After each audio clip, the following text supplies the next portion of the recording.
के बाद सत्ता का महासंग्राम में आप सभी का स्वागत है। बात करेंगे मरुधरा की सियासत में भूचाल लाने वाली खबर सामने आई है।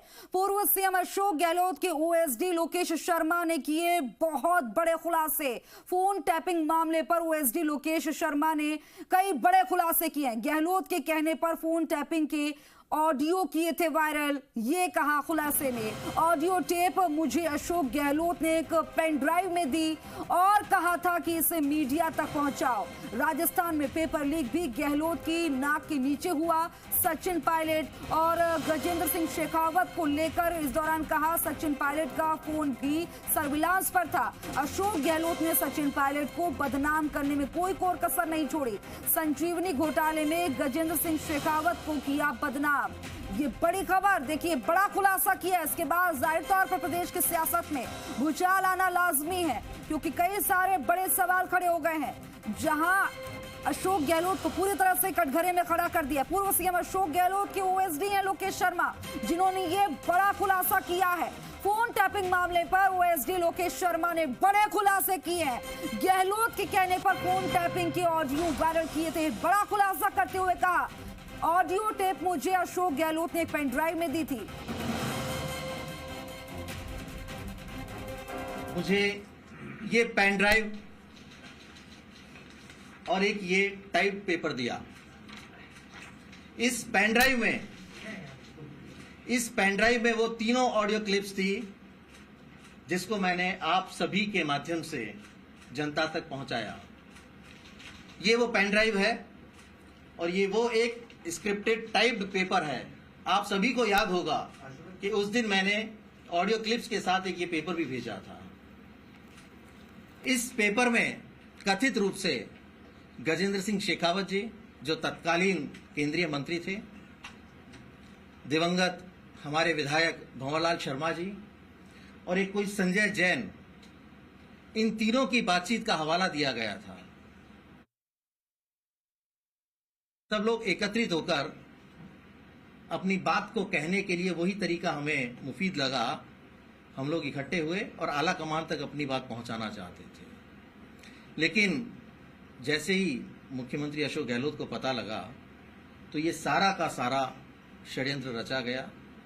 जो लोग उनके साथ गए थे, उन सभी के फोन्स सर्विलांस पे थे। सभी को ट्रैक किया जा रहा था, इंक्लूडिंग सचिन पायलट जी। और इस खबर पर ज्यादा जानकारी के लिए मेरे वरिष्ठ सहयोगी शशि मोहन शर्मा हमारे साथ फोन लाइन पर जुड़ गए हैं।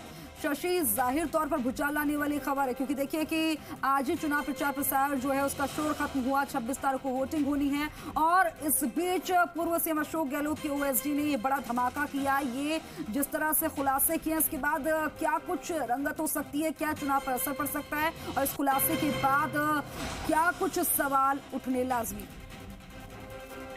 खुशबू, दरअसल इस खुलासे की टाइमिंग को लेकर सवाल उठ रहे हैं। सवाल ये कि क्या ये अशोक गहलोत को नुकसान पहुंचाने के लिए खुलासा किया गया है। सवाल ये कि क्या गजेंद्र सिंह शेखावत को सहानुभूति देने के लिए ये खुलासा किया गया है, या सचिन पायलट के पक्ष में ये खुलासा किया गया है। क्योंकि यहाँ पर जो लोकेश शर्मा है वो सचिन पायलट को नौजवान नेता कहते दिखाई दिए हैं। गजेंद्र सिंह शेखावत के लिए सत्ता से बाहर होने के बाद शेखावत जी उनके मुंह से सुनाई दिया है, और पूर्व मुख्यमंत्री अशोक गहलोत पर भी खुलेआम निशाना साधते हुए दिखे हैं। कहा कि अपने बेटे के चुनाव में लगे हुए हैं।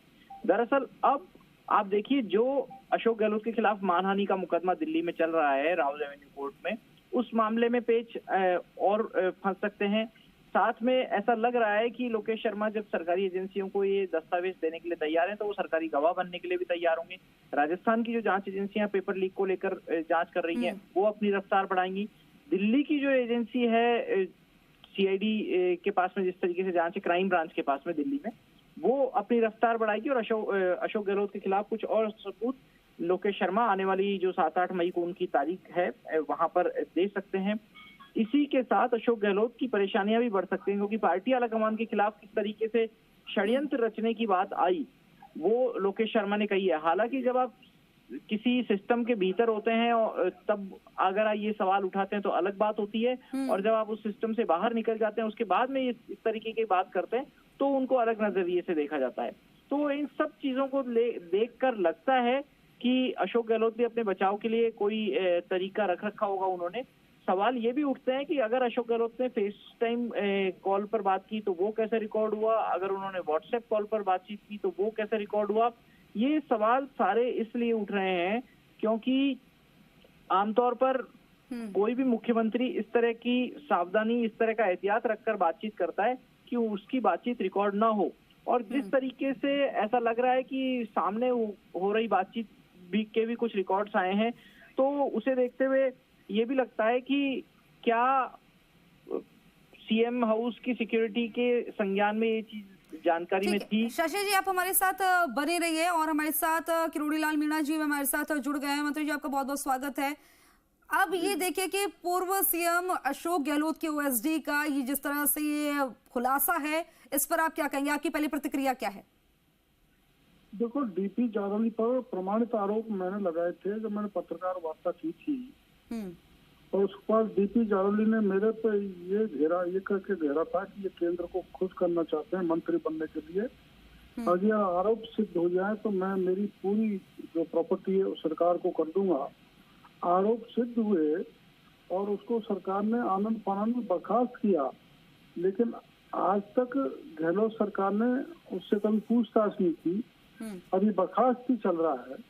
और जो उनके खुद आश्वस्त ओएसडी जब मुख्यमंत्री जी के कह रहे हैं तो अपने आप में प्रमाणित है कि डीपी जारौली एकदम दोषी था।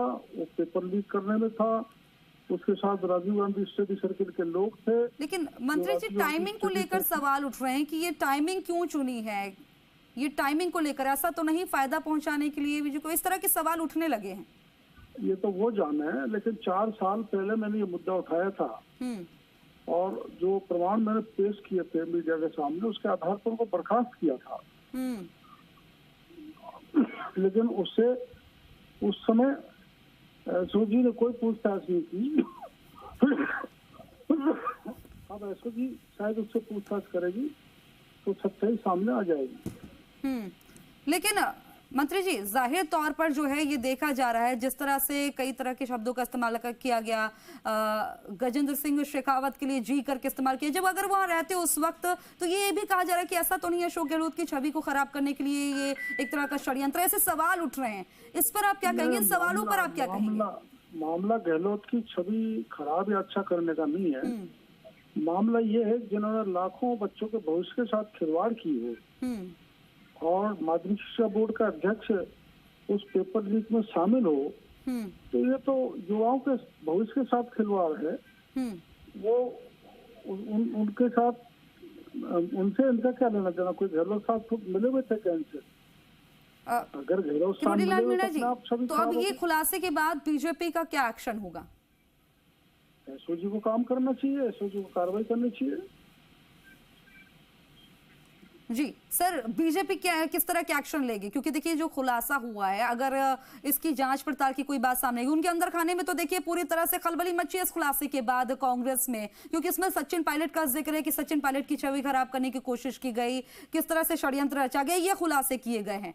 अब ऐसे में बीजेपी से कैसे निपटेगी? बीजेपी तो सत्ता में है और मुख्यमंत्री जी से हम कहेंगे, उन्होंने तो प्रमाण दिए हैं तो उनकी जांच होनी चाहिए। मैंने तो बिल्कुल राजीव गांधी स्टडी सर्कल से जुड़े लोगों के नाम बताए थे, कितने बजे पेपर शिक्षा संकुल से लीक हुआ। वहाँ माध्यमिक शिक्षा बोर्ड के अध्यक्ष डीपी जारौली मौजूद थे, प्रदीप पारासर था, रामकृपाल मीणा था, और जो वो है स्ट्रांग रूम की चाबी दी गई, उसको खोला गया, पेपर के बंडल से पेपरों का एक सेट निकाला गया और आउट किया गया। तो उस पर कार्रवाई होनी चाहिए, हो जानी चाहिए। ठीक है, आपने हमसे बातचीत की वक्त निकाला, बहुत बहुत शुक्रिया। और मेरे सहयोगी भी जुड़े शशि मोहन शर्मा, बहुत बहुत शुक्रिया। लेकिन ये